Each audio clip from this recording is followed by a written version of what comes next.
अरे ऐसे कैसे मेरा फॉर्म रिजेक्ट हो जाएगा? मैंने डिजी लॉकर से अपने डॉक्यूमेंट्स अपलोड नहीं किए तो क्या हुआ? मैंने स्कैन करके अपने डॉक्यूमेंट अपलोड किए हैं। मेरे डॉक्यूमेंट्स की जो फोटो है क्लियर विजिबल थी, और मेरा फॉर्म कैसे रिजेक्ट हो जाएगा? रिजेक्ट हुआ तो मैं गर्दा उड़ा दूंगा, गर्दा। तो नमस्कार दोस्तों, मेरा नाम है किशन साहू। स्वागत करता हूं आपको अपने यूट्यूब चैनल पर। बहुत ज़्यादा कैंडिडेट्स के डाउट चल रहे हैं, यानी कि दोस्तों मेरे वीडियोस पे भर भर के कमेंट आ रहे हैं, और वैसे कैंडिडेट से परेशान हैं। और क्या कमेंट आ रहे हैं मैं आप लोगों को बता रहा हूं दोस्तों। सबसे पहले तो ये वीडियो उन्हीं भाई लोगों को डेडिकेटेड है, यानी कि जिन भाइयों की ये समस्या है कि उन्होंने यानी कि किसी से फॉर्म भरवाया है या फिर खुद से भरा है, और भरने में ये गलती की है कि यानी कि डिजी लॉकर जो है, डिजी लॉकर के थ्रू उन्होंने अपने डॉक्यूमेंट्स अपलोड नहीं किए हैं, या फिर एक डॉक्यूमेंट्स डिजी लॉकर के थ्रू अपलोड किए हैं, या एक डॉक्यूमेंट डायरेक्टली मोबाइल फ़ोन के कैमरा से फ़ोटो कैप्चर करके अपलोड कर दिया है। तो उनके जो डॉक्यूमेंट्स है अलग अलग कंडीशंस में अपलोड किए गए हैं। तो क्या कुछ इसकी प्रॉब्लम है, क्या कुछ सल्यूशन है, और क्या फॉर्म रिजेक्ट होगा, मतलब इन सब से रिलेटेड बहुत ज़्यादा कैंडिडेट्स परेशान हैं। तो चलिए दोस्तों, आज के इस टॉपिक को कवर करते हैं और आपके सभी डाउट्स को सॉल्व करने की कोशिश करेंगे, जितने भी ज़्यादा कैंडिडेट्स हमारे परेशान है भाई लोग। तो मैं आप लोगों को बता देता हूं। सबसे पहले तो मैं ऑफिशियल नोटिफिकेशन को ओपन करूंगा, इसके बाद उसमें क्या कुछ लिखा है, इसके बाद मैं आप लोगों को इसका सोल्यूशन बताऊंगा, ठीक है। क्या कुछ नया अपडेट आया है, क्या कुछ नया नोटिस जारी की गई है, और सबके बारे में आप लोगों को बताऊँगा। तो इसलिए इस वीडियो पर अंततः बने रहिएगा, तभी आप लोग इन सारी जानकारी को कवर अप कर पाओगे, सब कुछ सीख पाओगे, जान पाओगे कि क्या कुछ आपके लिए नया अपडेट है, क्या कुछ नया नोटिस आई है, और आपका जो फॉर्म है, फॉर्म में संशोधन करना उचित रहेगा या नहीं रहेगा। सब कुछ ए टू जेड आपकी सारी प्रॉब्लम ही सॉल्व हो जाएगी, यानी कि जड़ से समाप्त हो जाएगी आपकी समस्या। इसलिए दोस्तों वीडियो को जरा भी स्किप ना करें, नहीं तो बहुत ही महत्वपूर्ण जानकारी से आप लोग वंचित रह सकते हो। सबसे पहले तो हम ऑफिशियल नोटिफिकेशन को पढ़ेंगे। ऑफिशियल नोटिफिकेशन को पढ़ने के लिए हम ऑफिशियल वेबसाइट में ही जाएंगे।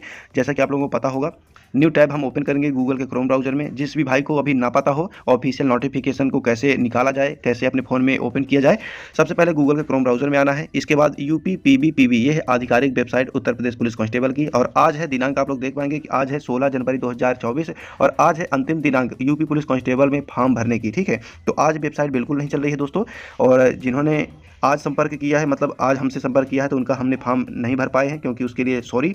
और कम से कम 8 से 10 लोग कैंडिडेट्स जितने भी थे उनका हम फॉर्म नहीं भर, सिर्फ हमने 1 ही 2 लोगों का फॉर्म आज भर पाए हैं, और उसके लिए बहुत बहुत सॉरी।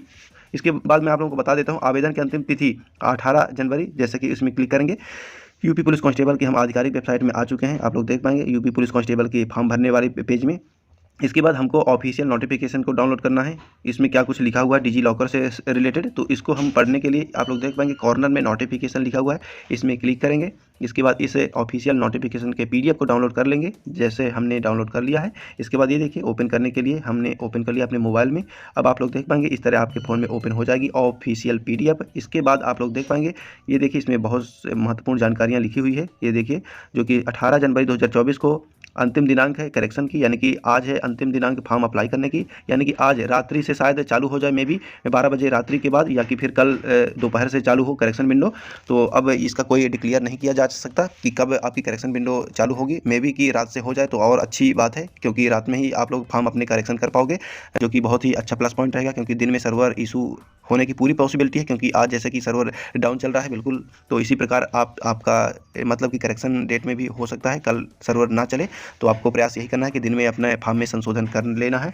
अब आप लोगों को मैं बता देता हूं कि डिजी लॉकर से रिलेटेड कहाँ कुछ महत्वपूर्ण जानकारी लिखी हुई है। तो आप लोगों को नीचे स्क्रॉल डाउन करते हुए आना है, और पेज नंबर मैं आप लोगों को बता देता हूँ कि कौन से पेज नंबर में डिजी लॉकर से रिलेटेड जानकारी लिखी हुई है कि आपको डॉक्यूमेंट्स अपलोड करना है कि नहीं करना है ना। तो उसमें ये देखिए दोस्तों, पेज नंबर 15 में आप लोग जैसे ही आएंगे तो इसमें क्या कुछ लिखा हुआ है, तो आप लोग देख पाएंगे इसमें लिखा हुआ है अभ्यर्थी से अपेक्षा की जाती है। अपेक्षा की जाती है, यानी कि दोस्तों आप लोग देख पाएंगे पहले ही पॉइंट में, यानी कि दोस्तों पहले ही पॉइंट में इधर आप लोग देख पाएंगे इसमें लिखा हुआ है अभ्यर्थियों से अपेक्षा की जाती है। यानी कि इसका मतलब आप लोग देख पाएंगे अपेक्षा का मतलब है इच्छानुसार, ठीक है। आप लोग इच्छा से अपने यदि डिजी लॉकर का सहारा लेकर अपने डॉक्यूमेंट्स को अपलोड करते हो तो कोई दिक्कत नहीं है, यदि नहीं करते हो तो भी कोई दिक्कत नहीं है, ठीक है। यानी कि अनिवार्य नहीं है, इधर साफ साफ यही लिखा होता, यदि आप लोग इधर लिखा रहता है अभ्यर्थियों से अपेक्षा की जाती है और अनिवार्य रूप से यानी डिजी लॉकर के थ्रू ही डॉक्यूमेंट्स को अपलोड करना है, ऐसा कुछ नहीं लिखा हुआ है। यानी कि कोई मैंडेटरी नहीं है कि अनिवार्य है कि आप लोग सिर्फ डिजी लॉकर के थ्रू ही डॉक्यूमेंट अपलोड करोगे। 2 ऑप्शन दिए गए हैं, ये 2 ऑप्शन आप लोग दोनों ही ऑप्शन में किसी भी एक ऑप्शन का चुनाव कर सकते हो, या कि फिर एक डॉक्यूमेंट डिजी लॉकर के थ्रू कर सकते हो, या एक डॉक्यूमेंट जो डॉक्यूमेंट आपके डिजी लॉकर में अवेलेबल ही नहीं है तो उसको आप लोग कहाँ से लाओगे ये बताओ आप। तो इसीलिए किसी किसी कैंडिडेट्स के डॉक्यूमेंट्स कैप्चर ही नहीं हो रहे हैं, यानी कि डिजी लॉकर में शो ही नहीं कर रहे हैं, तो वो कैंडिडेट्स कैसे अपना फॉर्म को आगे बढ़ाएगा, प्रोसीड कैसे करेगा, डॉक्यूमेंट्स कैसे अपलोड करेगा। तो आप खुद ही सोचिए, खुद ही दिमाग लगाइए कि जिसके डॉक्यूमेंट्स अपलोड ही नहीं हो रहे हैं उधर से, मतलब शो ही नहीं कर रहे हैं डिजी लॉकर में, तो वो कैंडिडेट्स अपना फॉर्म ही नहीं भर सकता क्या? मतलब ऐसी कोई फैसिलिटी नहीं है। मतलब ये एक सुविधा बनाई गई है कि इन फ्यूचर आगे चल के आप समझ सकते हो कि ये सब कुछ डिजिटली हो चुका है, तो आपके जो कि डॉक्यूमेंट्स है कहीं भी फॉर्म भरते समय कैरी करके लेकर जाने की आवश्यकता नहीं होगी। ये डिजी लॉकर बहुत बेस्ट सुविधा प्रोवाइड करने वाला है इन फ्यूचर आगे चल के, कि आपको फॉर्म भरना होगा तो किसी प्रकार का कोई डॉक्यूमेंट्स आपको फिजिकली लेकर अपलोड करना नहीं पड़ेगा, ना ही स्कैन करने की जरूरत पड़ेगी।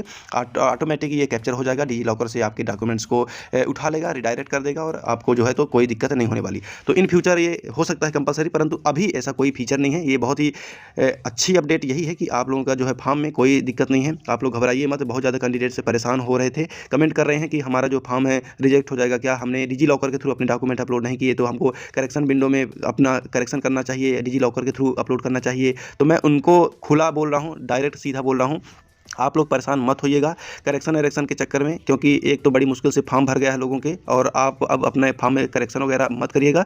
जिस प्रकार आपका फॉर्म भर गया है एज इट इज़ उसी तरह छोड़ दीजिए। अब आपको कुछ करने की आवश्यकता नहीं है और घंटा कुछ नहीं होने वाला, आपका फॉर्म बिल्कुल रिजेक्ट नहीं होने वाला। ठीक है, ये मेरा दावा है और आप लोग लिख कर ले लीजिए, बिल्कुल आपका फॉर्म कुछ नहीं होने वाला। और अगर होगा भी तो आप लोग गर्दा उड़ा दोगे, मुझे पता है। तो आप लोग बिल्कुल टेंशन मत लो, और ये बहुत बड़ा हंगामा हो जाएगा किसी भी बच्चे का यदि फॉर्म रिजेक्ट होगा इस छोटी सी कारण के वजह से। तो आपको पता है कि ठीक है 30 से 40 लाख कैंडिडेट्स के फॉर्म भरने की उम्मीद है, और कल तो पता चल ही जाएगा कितने कैंडिडेट्स का फॉर्म भरे जा चुके हैं। तो आप लोग टेंशन बिल्कुल मत लीजिए, बस पेपर को फाड़ने में लगिए, क्योंकि आपका एग्ज़ाम फरवरी में होने वाला है। तो इसकी टेंशन लीजिए कि बस आपको अपने एग्ज़ाम में किस प्रकार परफॉर्मेंस देना है। बाकी आपका जो है तो ये फॉर्म नहीं रिजेक्ट होने वाला, बिल्कुल आप लोग निसोच रहिए, टेंशन मत लीजिए। कोई भी इसी प्रकार की कोई नोटिस नहीं आई है, ना ही कोई ऐसी गाइडलाइंस जारी की गई है कि आपका डिजी लॉकर में ही डॉक्यूमेंट्स अपलोड किए होंगे तभी आपका जो फॉर्म एक्सेप्टेबल होगा। ऐसा कोई नोटिस नहीं पब्लिश किया गया है। ये बहुत ज़्यादा मतलब वायरल हो रहा है यूट्यूब में, और बहुत ज़्यादा इधर उधर मीडिया में अफवाहें चल रही हैं, और बहुत ज़्यादा कैंडिडेट परेशान हैं गलत वीडियो से। तो मैं आप लोगों को यही अवेयर करने के लिए बना रहा हूँ ये वीडियो, कि आप लोग बिल्कुल परेशान मत होइए। बस आप लोग अपने मतलब कि एग्ज़ाम पर फोकस कीजिए, क्योंकि सर पे एग्ज़ाम है, फरवरी में आपका एग्ज़ाम है। बिल्कुल आपको एक भी टाइम नहीं है, बिल्कुल आप लोग पढ़ाई में लग जाइए। और क्योंकि इस बार वर्दी लेना है यार, किसी भी हाल में, किसी भी सूरत में। तो अफवाहों से दूर रहें, आपका फॉर्म बिल्कुल सुरक्षित है। जय हिंद, जय भारत।